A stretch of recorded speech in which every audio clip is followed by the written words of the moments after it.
Hello and welcome to another episode of the Daily Remedy Podcast. Today we're here with patient advocate extraordinaire and, dare I say, social media influencer, Jaime Sanchez. And with that, I'd like to welcome Jaime. Thank you for joining us. Thank you, Dr. J. I appreciate that. It's my honor to be here.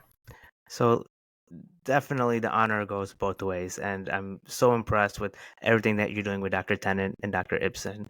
So, before we delve into your story, why don't you tell us a little bit about your current project and how you're raising advocacy through your own platform? Thank you. Well, one of the most recent things that we're doing is the SOS event, and that is it stands for Sea of Souls, and it stands for also not only the people that are still alive and in our boat, so to speak, but also for those that we've lost in this war. Um, the war on people. And so that's the most recent project that we're working on. It will be a compilation of 1,000 faces at the least, but with each person that is there, they can also bring pictures of their loved ones. And so that could stand for even more people. Certainly. And so I would recommend those listening to get a hold of Jamie and make sure that you figure out a way to participate and make sure that your voice is heard. So, Thank you. Jamie, let's start at the beginning. Tell us your story, how you became a patient and then a patient advocate. Well, it goes back quite a ways. Let's see. Let's look. In my teenage years, I started to have female problems and had no idea. Well, I'll even back up further than that. I lived on Camp Lejeune Marine Corps Base as a child, and my father served as a Marine. And so I was in toxic chemical, like water that is tainted with toxic chemicals. I was in that for 5 years. And so that we're finding has caused a lot of today's health problems. My father died at age 65 from it. It's a terrible thing, but going forward into those teenage years, I started to have some problems, reproductive problems at a very early age. And then come to find out by age 40, I had a huge conglomeration of diagnoses that are detailed, they are charted, and I counted them, and it equals 75 separate diagnoses. And I'm like, this is from different doctors, this is from different specialists, and I'm learning from Dr. Tenant that it's not that it was a misdiagnosis. They were correct. It's just that a lot of these diagnoses are already combined within adhesive arachnoiditis, for instance. It accounts for probably 15 of those diagnoses. And so then with Ehlers-Danlos syndrome, that also accounts for several of those. So they all are in one big lump. But going back, I was involved in a car accident that changed my life. I was hit by a drunk driver, and then the impact was so great that we hit a tree head on. My kids were in the car with me, and it all the windows in the whole car blew out. And thank God my kids lived. I lived. My youngest son was injured. He had a piece of glass in his temple, 1 millimeter from his optic nerve, but he still has 20/20 vision. And my eldest son had a seatbelt bruise across his chest. But what I remember is hearing my kids screaming from like football fields away, "Mom, Mom!" But they were just in the back seat. And the story, as I recovered and went forward, my son told me that he would scream my name because my head would drop down, and then they'd scream my name, and my head would go back up. They'd scream my name again, and it just kept happening like that. That actually caused my brain to slide down into my neck, which also gave doctors the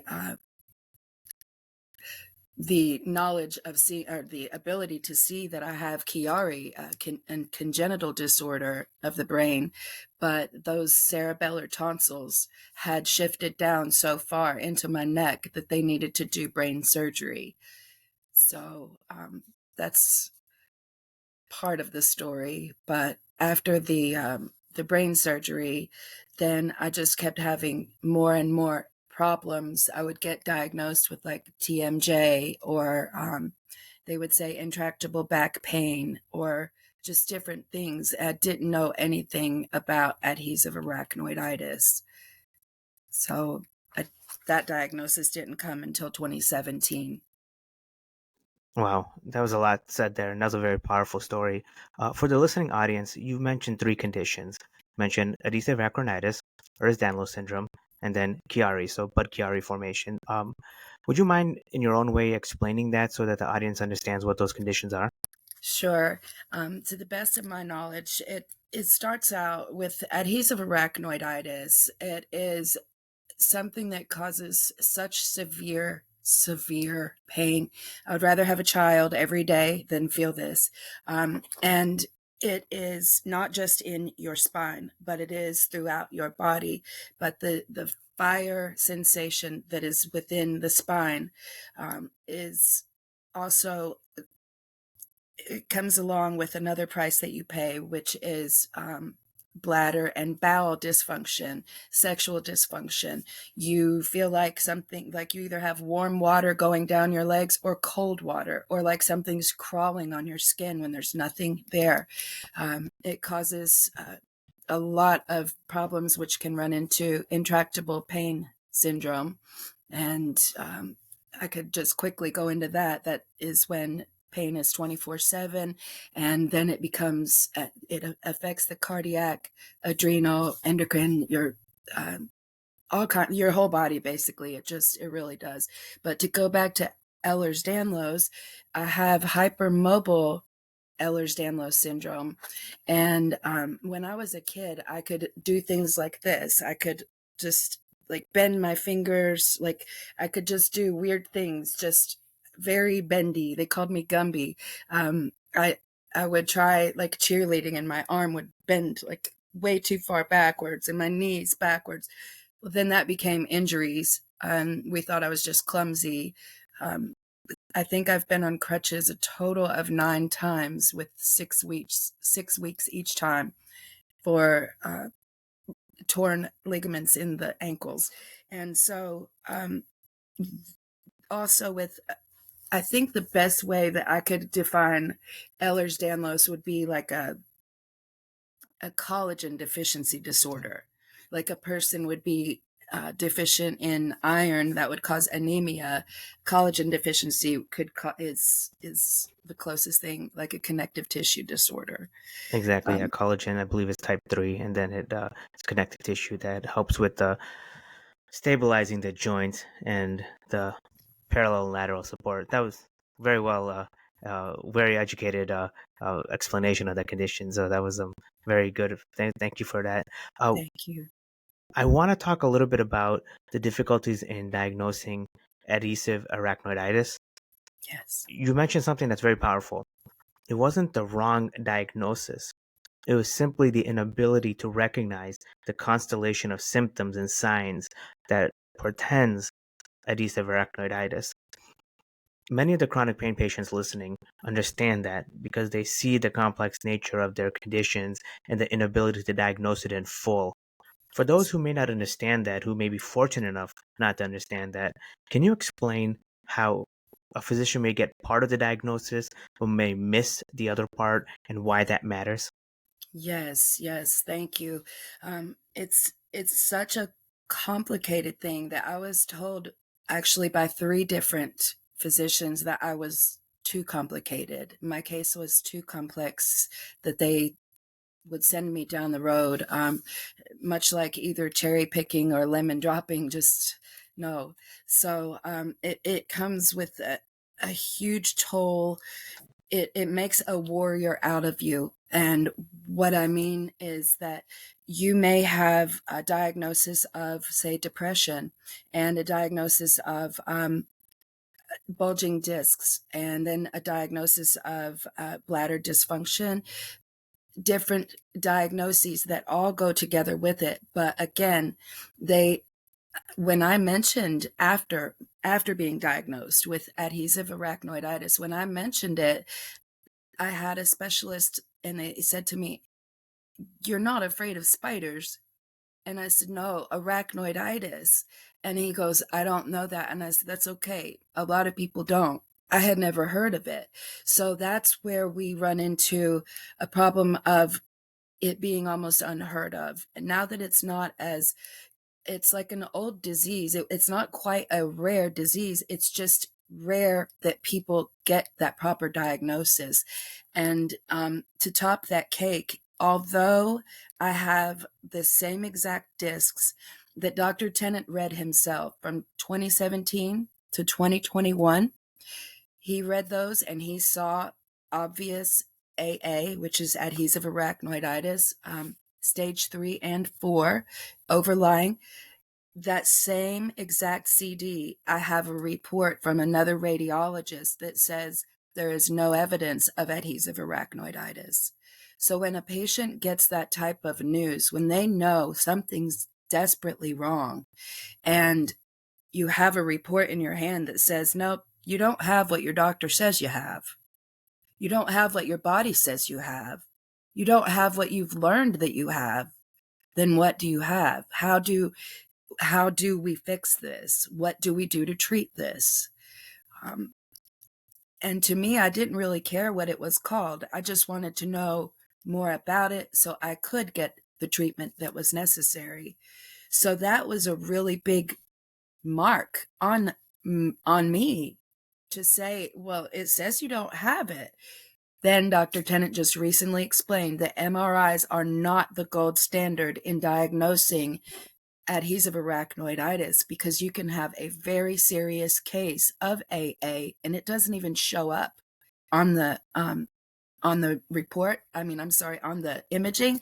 And then you can have a very mild case that shows up a lot.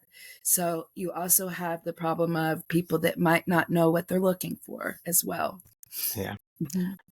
We mentioned Dr. Tennant a few times now, and I think it's important to highlight Dr. Forrest Tennant and just the incredible work that he's been doing for patients like yourself, for advocates. Talk a little bit about how you met Dr. Tennant and how you have changed your career trajectory and your journey as a patient because of that relationship. Yes, thank you. It was what a lot of people might call coincidence or happenstance, but I don't think so. It was kind of one of these things that you still go, did that even happen? So I was sent one of his books. Um, a friend gave me one of his books and sent it to me, and it had an email address. No, I'm sorry. It had a mailing address and a phone number. And then it might have had an email too. I'd have to go look. But regardless, I ended up emailing Dr. Tennant, not thinking he would ever write back or they like have time to write back. And I got a response back and I'm going, this is different. Okay. So then I found out that he would be willing to read MRIs on a donation basis if the person is able to. And so I was interested in that. And I wanted to see his idea of what he thought that I had. And he found things from my brain to my tailbone that are pretty severe. And so then he said that he had a question for me. And he said, I feel like everything that I'm writing, all of my publications, I don't know that they're going anywhere. And he said, I don't think, it doesn't look like many people are even checking my website. And he was a little down, it sounded like. And he said, do you have any ideas of how to get the word out? I'm going, I don't know. I said, I'll think about it. I'll pray about it. If anything comes up, I'll let you know.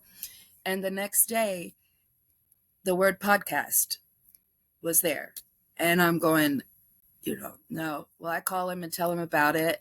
And he says, he said, I've done that before. And I thought, okay, and he said, and I think it's high time we do that again. Well, I had never been to a Zoom meeting.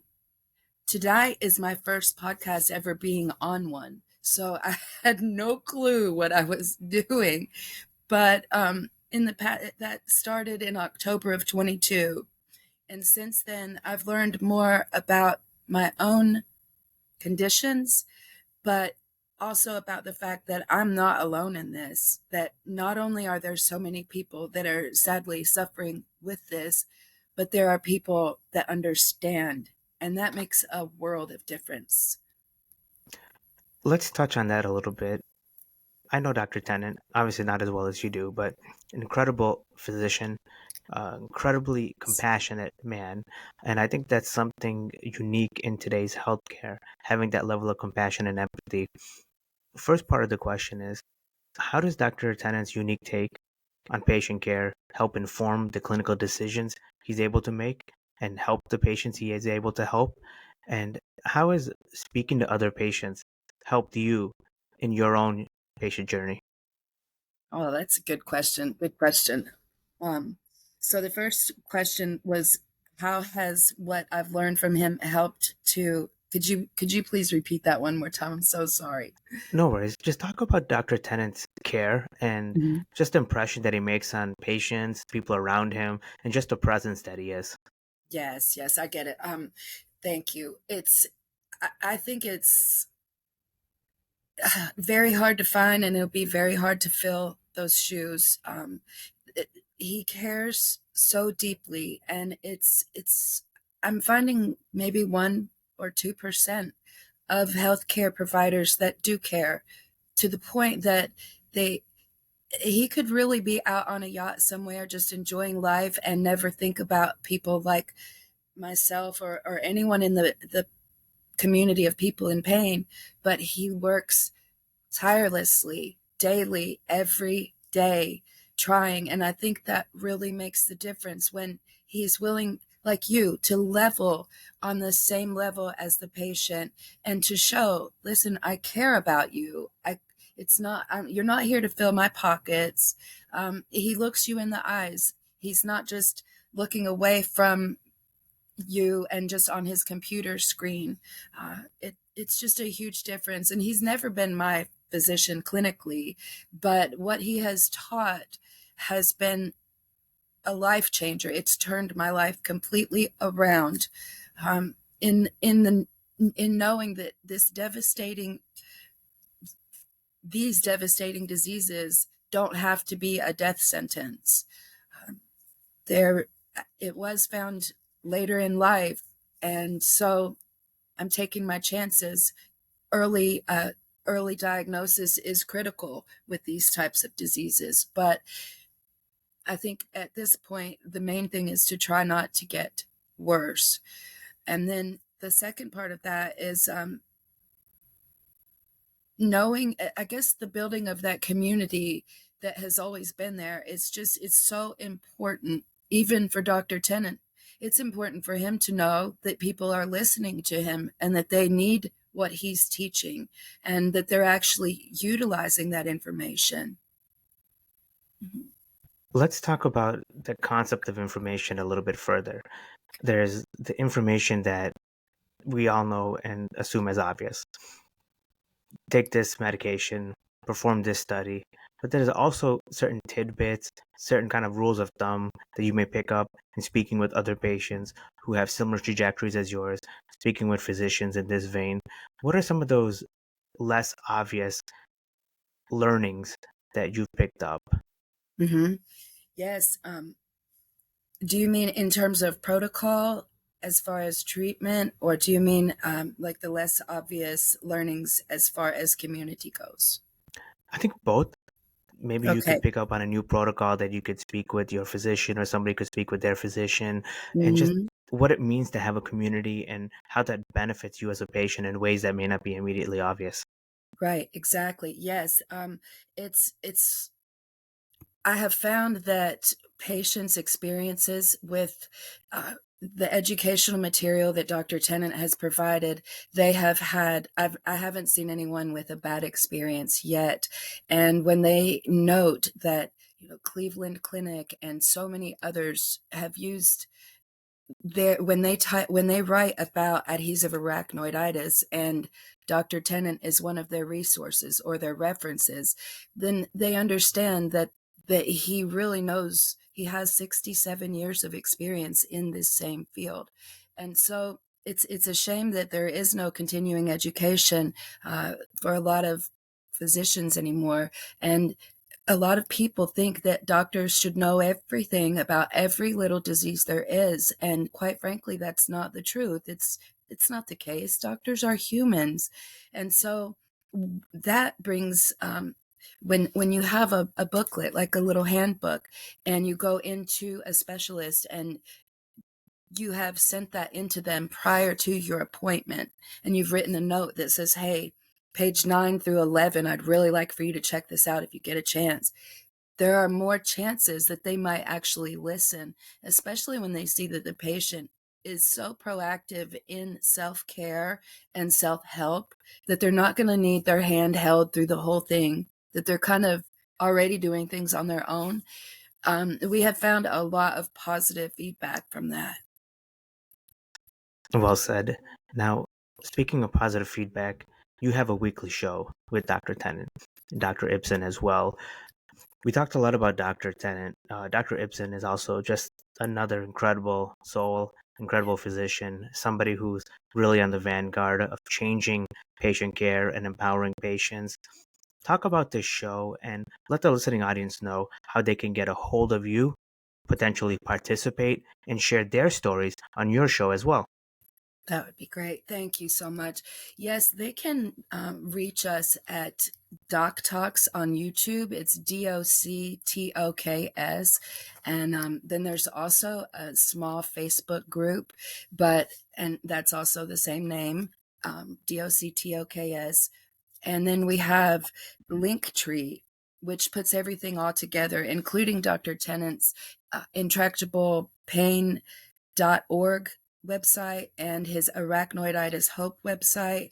It includes Dr. Ibsen's book called Dr. Bison's Fables, an allegory of the American pain refugee crisis. It includes Dr. Tennant's books, and it includes a link straight to your book, Burden of Pain, as well.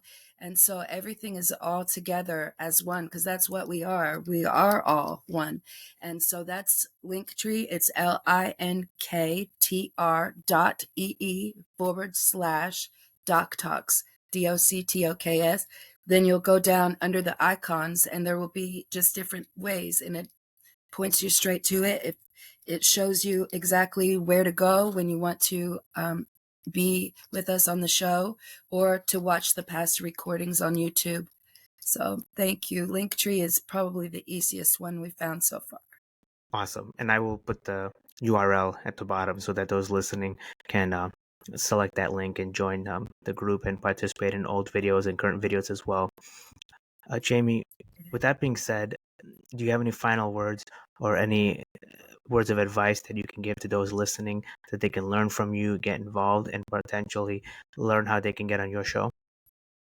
I do.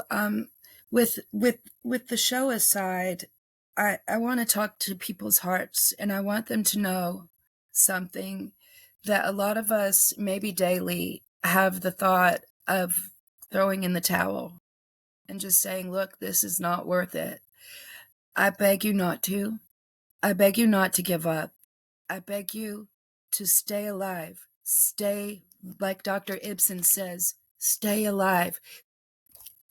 And as Dr. Ibsen has said, and he is such a wonderful soul, he says that the Titanic is turning. And Susan Fransheim says the iceberg is melting. And so we're asking you to understand you're really not alone.